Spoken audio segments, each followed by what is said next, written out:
Hey traders, don't give up.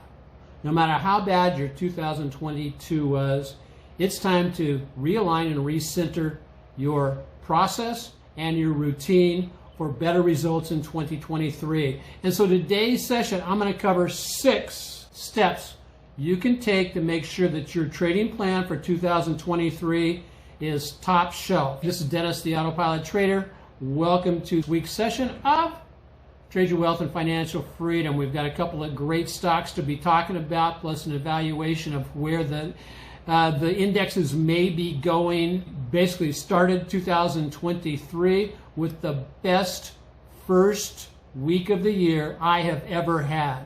And I think that speaks a lot about where we're going from here. You want to get aboard, take a test flight with the Autopilot Trading Service. So let's buckle up, get ready for takeoff, and join today's session in progress. Hey, good day, everybody. This is Dennis Wilburn, the Autopilot Trader. I want to welcome you to today's session of Trade Your Way to Wealth and Financial Freedom. Anil, welcome. Glad to see you're with us today. Glad to be here. Thank you. And I know we've got a couple of great stocks to take a look at. I'm going to start today, though, by saying, I'll bet we are all guilty of this. We watch a mystery story or mystery movie, and about halfway through, we make up our mind about what we think is going to happen at the end. And we start saying, oh, yeah, so-and-so did it. The butler did it, whatever. But by the time we get to the end of the story, it actually winds up turning out totally different from what we had expected and anticipated. That's a lot like trying to trade midday without a candlestick absolutely being completed, because the candlestick for the day paints the picture and tells the story of what that day is.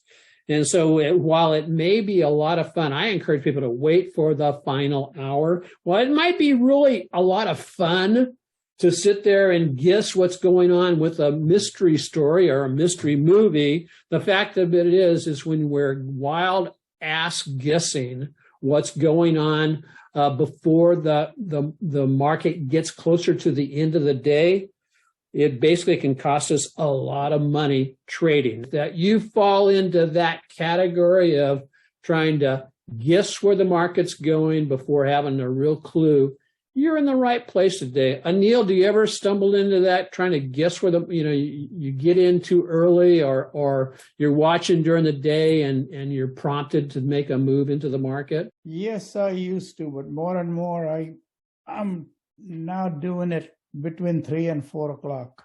Okay. What about anybody else out there? And if you've joined us over on the YouTube channel, guys, let me know who's over there, and just say aloha, and leave a comment down in the comment section about, does that apply to you? Anybody online that applies to? And David, the question is basically, do you wait for the end of the day to trade, or do you try to guess your way around it in the middle of the day? So let's go ahead and jump over. The disclaimer remains the same. And here's where we're sitting this is where I finished off the year. As you can see, the indexes, basically, with the exception of the Dow, all finished in a bear market. We finished up approximately 40%. Very pleased with that. And then here's where we're starting the year out at, which is very important to know. And here's where we're at. And so what I did, just give you a little highlight, is the market high to determine whether or not, we're in a bull or a bear market. The market high is from the previous high, not from the previous year's high, but what was the past high. And so, as you can see, from that perspective, the Dow is still 8% below that high. The S&P is 19% and is now out of a bear market. If this holds, and the Nasdaq also still in a big bear market. When I took this snapshot about 9 o'clock this morning Pacific time, that's West Coast time, the Nasdaq was down a little bit. That may have changed. And then the Russell is up. The Russell right now is looking like it's the strongest of the entities that we're currently trading. So, I'm looking forward to link in to trade my leverage ETFs and also work on individual stocks when it's appropriate. So let's go ahead and jump over and take a look at the stocks that are the ETF, the index. There we go. Let's go and look at the spiders. The spiders represents the S&P. And as you can see, we are getting a nice little pattern hook, moving up here. That this little scoop pattern could wind up going that way. We'll see. Now, it could also wind up going this way. And so we're at I think a point of decision, or a decision point with the markets. And let me give you when you look at your charts, no matter what charts, here's some tips for this week. I want to look at, do I have a pattern? And this is whether or not you're looking at the indexes and or looking at the dailies, or even a shorter time frame if you do that. So I want to establish, do I see a pattern? Especially I start here with the daily chart. And the answer to that is yes. Do I have any reversal patterns on the candlesticks on the daily charts? I look here, the recent past, usually going back about the past 2 weeks, and I'm sitting there going, not really. And then I'll bounce over here to the weekly chart. And what do I have over here? I've got some really nice bullish candlesticks going on the weekly chart, in that I had a kind of a dragonfly doji or a hammer here about 3 weeks ago, followed by another hammer, followed by this week's action, which is a bullish engulfing pattern for the S&P. So that defines my price action of what's going on. I look at my momentum both on a daily chart. What's it telling me? That is both the TSI and the market forecast. And I compare, is it being confirmed with what's going on over here on the weekly charts? So on the daily charts, on the S&P, the momentum has shifted and is moving up. Now, volume has been a little bit, I will say a little bit weak. And this consolidation pattern that we see here on the S&P, it has to find a good level of past support and resistance. We break out above the 50-day moving average, then we've got some upside targets to be taken a look at. That's the last piece that I want to be aware, or one of the final pieces I want to be aware of. If I take a look at the weekly chart, what's it telling us? Well, we're in a downtrend. We're in a downtrend in close to a bear market. So in reality, if I'm going to be trading, I actually want to favor it to the downside with a big but, is we could get a relief rally, and or this pattern we see right there could also be a higher low, which is the first ingredient for what? A higher low is the first ingredient for what? You guys can just lay a comment in there in the comment section. There you go, Phil. You got it. And so this is looking positive to break to the upside. We'll watch and see what's happening over on the daily chart, because one, I'm approaching the 50. That could act as strong resistance to drop me back down. And that's the other thing that I look at. Where's my potential upside targets? And you should be able to identify somewhere between 1 and 2 or 1 to 3 upside targets of where you want to be if you're looking to trade the relief rally, where the relief rally might, and again, that's might run out of gas. And so on this chart, here's what I'm seeing. I'm seeing that it could run out of gas right here at the 50. It could run out of gas right here at the 200, or it could run out of gas as it did has it's done 1, 2, 3 times at the up downtrend line. That's where it could run out of gas and stall out and roll over and fall. Now, is having this as a high or low, is that a positive? Yeah, you betcha. I mean, that is a good thing moving forward. And with the jobs reports and some of the inflationary reports that came out today looking a little bit better than what we had anticipated, who knows? We could go back up into a nice uptrend, and if it causes the Fed, the Fed to slow down their raising the rates, could be very positive. And so we want to be positioning ourselves to take advantage of potential trades to the upside. And so right now, we shall see what's going on with that. Again, it's got to get through that 50-day moving average. Here's our next target. And now I'm not going to get into utilizing the Fibonacci's right now on that, because that's another layer of potential resistance. And we don't need it. You really don't need it. If we have Fibonacci's and the moving averages on there and the downtrend line, you can get stuck in informational overload, and then you're stuck. How do I make my decisions? So it's better to just identify, here's some levels where I want to be aware. So any questions on that? So that's what I've got going on for the indexes. And you can take that same process of identify your patterns. What's the price action on the candlesticks telling you? What's the momentum on the daily and weekly chart telling you? And then if it goes in a particular direction, where's my targets? You identify that, and you're well on your way to having a setup and ready to go for the next week. Anil, you got anything? Yeah, on the indices on my triple screen system, for the first time, I've seen a buy signal a few weeks ago, and that's true for S&P and Dow, but not for NASDAQ.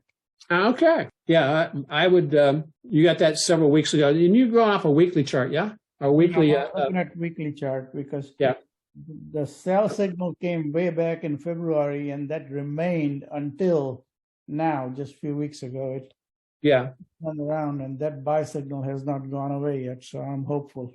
Where is that?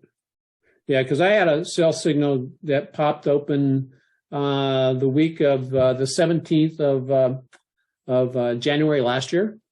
Mm-hmm. And so that was pretty much in tune. So any questions from anybody out there? Look at what stocks are we looking at for next week? And here we go. Anil's pick is this.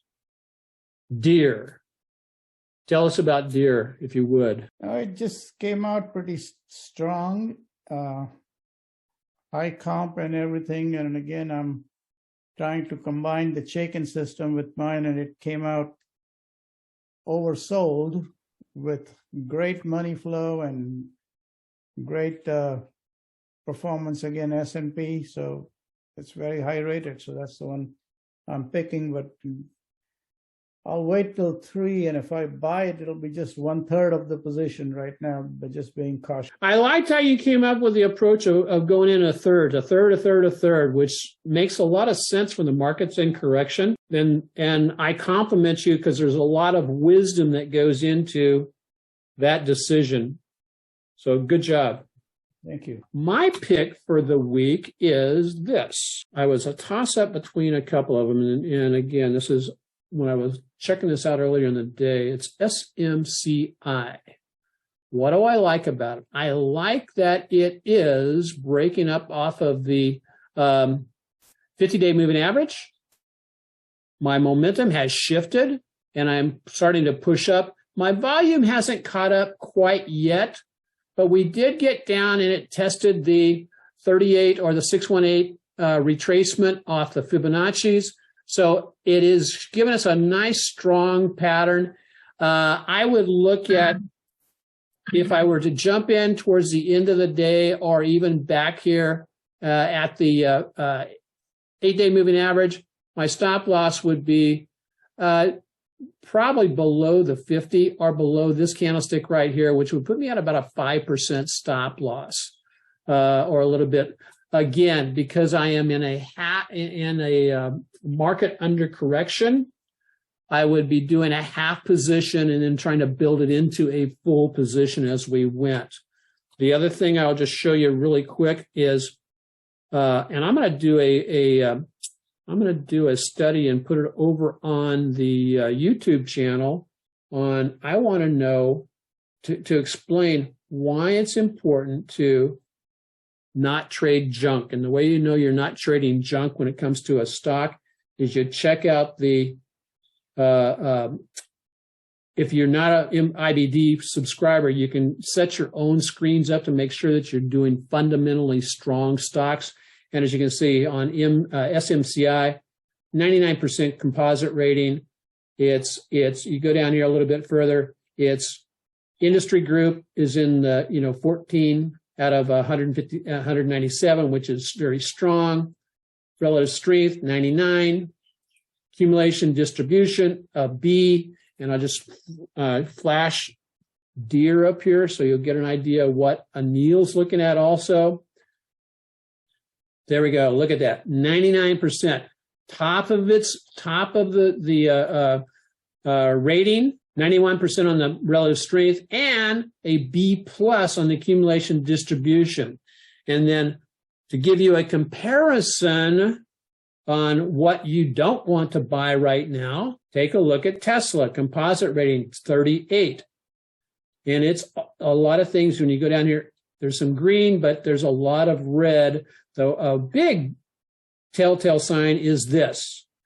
The industry group rating, 168. It is in the lower half of that. Relative strength, 4. That is ugly.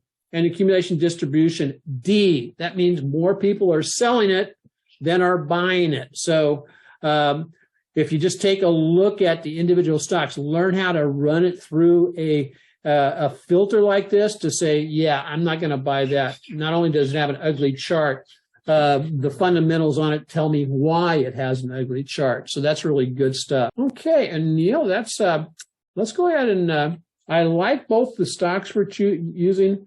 I don't know if you use the stock checkup or not. Yes, I do. I check it. But I find it a real time saver, a huge time saver. So those are our picks for this week, guys. I started something new, and I want to share it with everybody. I started basically asking you, when I send out the emails, I'm going to ask you, what question about trading do you want to ask me? Or I'm going to ask you, what are you finding hard about trading right now?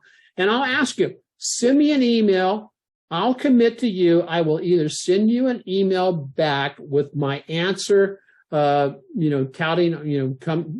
on my, 3 decades of trading experience, or I'll send you to a reference point that will hopefully answer your question. This week, I got a really great question is, how do I start writing my trading plan? And here's my answer to that. 1, do you have a trading strategy with an edge? Is that something you already have? And if the answer to that is yes, that's great. You want to go to that to start building your plan.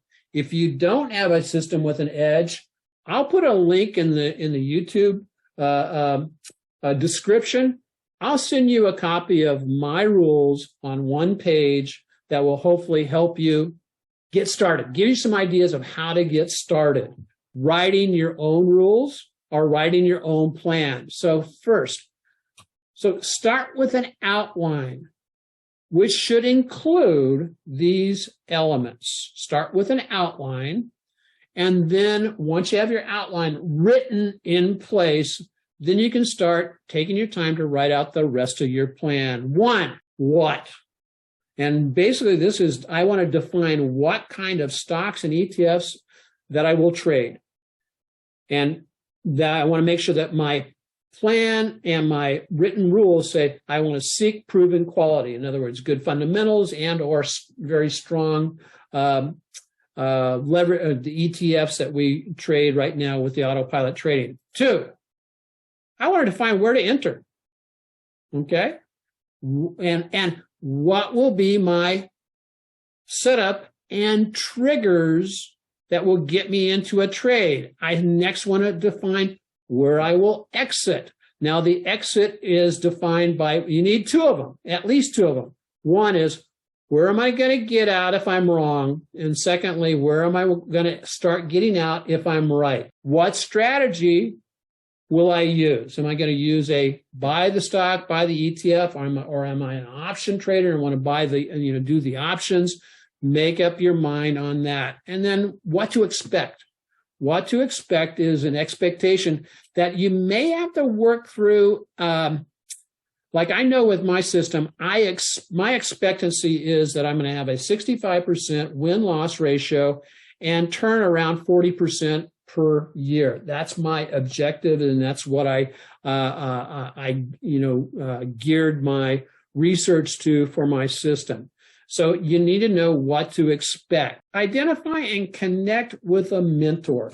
Now, if you find a book, like let's say you find the Trading in the Zone by Mark Douglas, that's an awesome book to go ahead and you want Mark Douglas to be your mentor, then commit to reading through his book and establishing, hey, this is what Mark would have done, because Mark's no longer with us, okay? So a mentor can be either be dead or it can be alive, whichever you would prefer. Now, most mentors, of course, that the live ones, it'll cost you a little bit more than what you would expect to pay for just the book. So I just want to leave that with you. Anyway, I want to thank the gentleman who sent in the question this week. And hopefully this answer will be beneficial to not just him, but also to everybody else. And again, if you have a question about, or just I want to answer my question, what's the hard part about trading for you?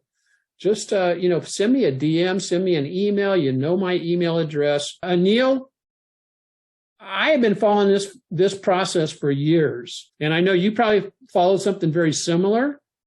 Very similar, and thank you for sharing this. And one word I'm going through my mind, what you said last time, and that is consistency. Right on. How consistent I am on all these things, that's going to determine my success, and that's what I'm going to work on a little more this year. I love it. So, okay, let's close out for the day. Hey, what are you doing to defeat the inflation monster? I put together a really great report on what to do to beat inflation. I will put a link down in the description, or if you would like a copy of this report, Stop the Inflation Monster, a simple plan of attack to fight and win against the forces attacking your wealth. Just send me a message, an email, saying, hey, I'd like to, get that. If you're already on my email list as a free member or a premium member or an autopilot member, you'll get a link for a copy of this. But if you're not on that list, just send me an email and say, hey, I'd like to get a copy of that report. Really appreciate it. So great thing. And so that's it for today, guys. I'm just going to say, hey, I'm so excited about where we're going in 2023. I've got some new things planned for the autopilot trading system that's going to be actually just blow your doors off. And then the next thing about it is I'm going to provide some additional free content on the YouTube channel about working on the mindset.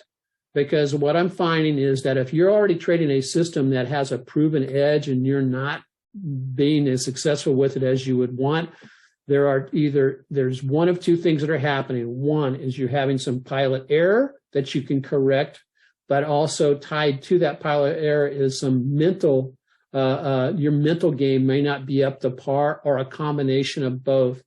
So with that, Neil, thank you, my friend, for joining. I'm looking forward for our discussion next week. All right.